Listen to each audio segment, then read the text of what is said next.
So kailangan ko magpaitim para kunwari may ebidensya ako na nagbakasyon. Sarap din yung pagkain kahit di ko pa natikman. Hula-hula lang. Tingnan natin kung sino yung may pinakamalaking puso. Yung pinakamalaking puso.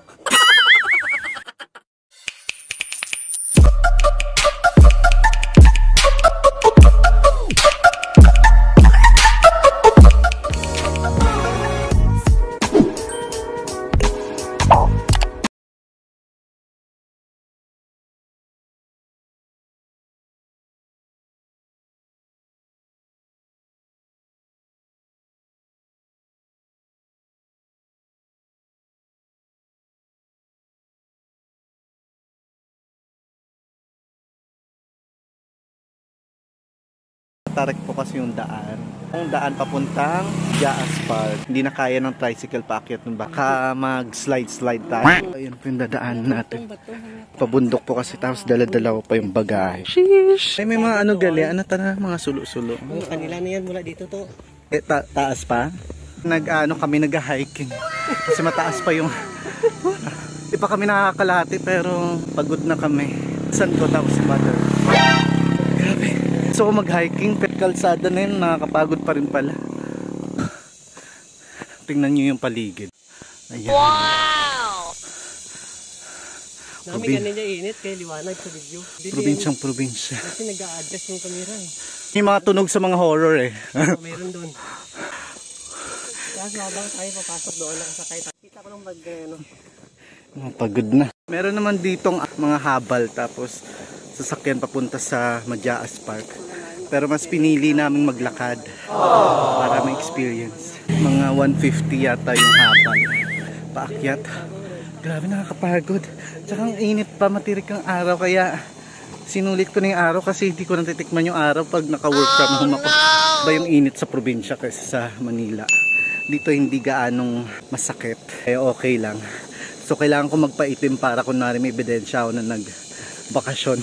So ayun Winsers, para sa kaalaman nyo, pupuntahan namin is ang Jaas. Kwento kasi dito, yung Jaas babae, tapos yung asawa niya si Kanlaon. So dito sa Jaas, meron palang natatagong paraiso. So yun yung pupuntahan natin kung maganda ba. Tinatawag nila Jaas Park. Sheesh! Na malapit na tayo. Ayan. Papasok na tayo sa Jaas Park. Minsan nandito tayo, hindi pa tayo pumapasok kasi grabe yung pawis ko. Init-init.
So ayan, nakita nyo yung nikot namin kanina. Ang ganda kasi makikita nyo yung mga isla. Tapos yung dagat kasi nasa taas talaga kayo ng bundok. So ito yung tinatawag na parang may resort sa itaas ng bundok. So ayan, welcome to the paradise. Ang ganda dito kasi makikita nyo na kaagad yung mga isla.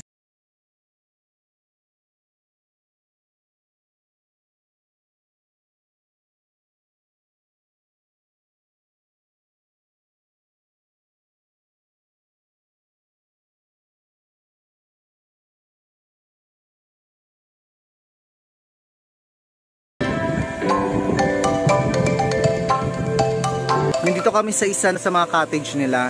Libre lang yung cottage nila dito. Pero may mga kubo naman sila pag kunwari may mag-overnight, mga ganon, or may family outing. Yun yung mga may bayad. Pero yung mga cottage tulad neto, tsaka yung mga maliliit, libre lang yan. Kahit saan kayo pwede magpahinga. Tsaka hanggang 9 PM yung oras nila. So maiikot nyo talaga lahat. Kahit isang araw lang. Sobrang ganda dito kasi talagang nakaka-relax, presko ng hangin. Tapos kung gusto nyo magpahinga, marami ditong duyan. Ay, papakita ko sa inyo yung duyan. Mainit lang to. Ayan yung mga duyan. Madaming duyan dito, so pwede kayo relax dito. Tapos may restaurant din sila dito, so kung nagugutom kayo, yon. Nakakatuwa lang kasi yung restaurant nila is Hugis Barko, ayun. MB Hope yung pangalan. Masarap din yung pagkain kahit di ko pa natikman. Hula-hula lang.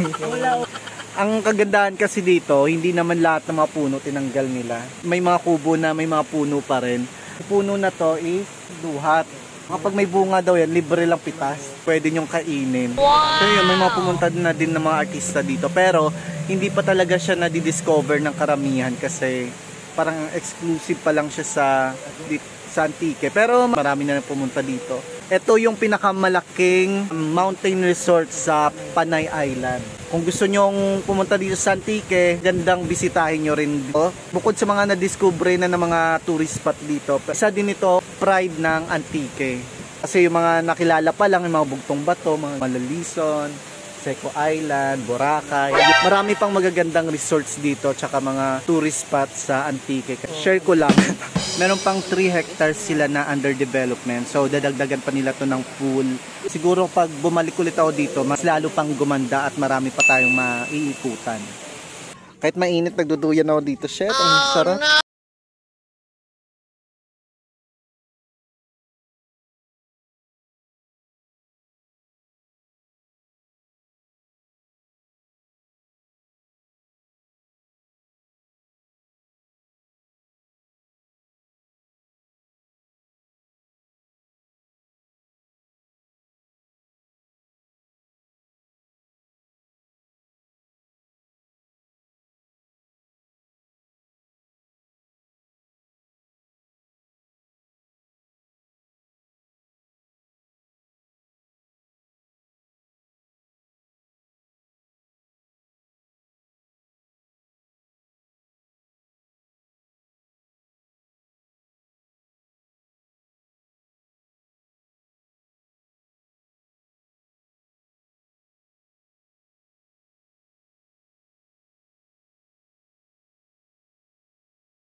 Yung buntot nyo, bilis. Pikak. Ay, sakit ha. Kalma ka lang naman. Wait, behave.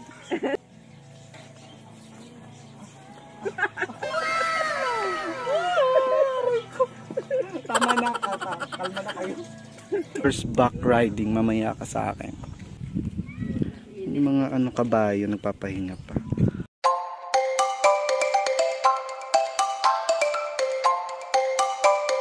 Wow!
naman.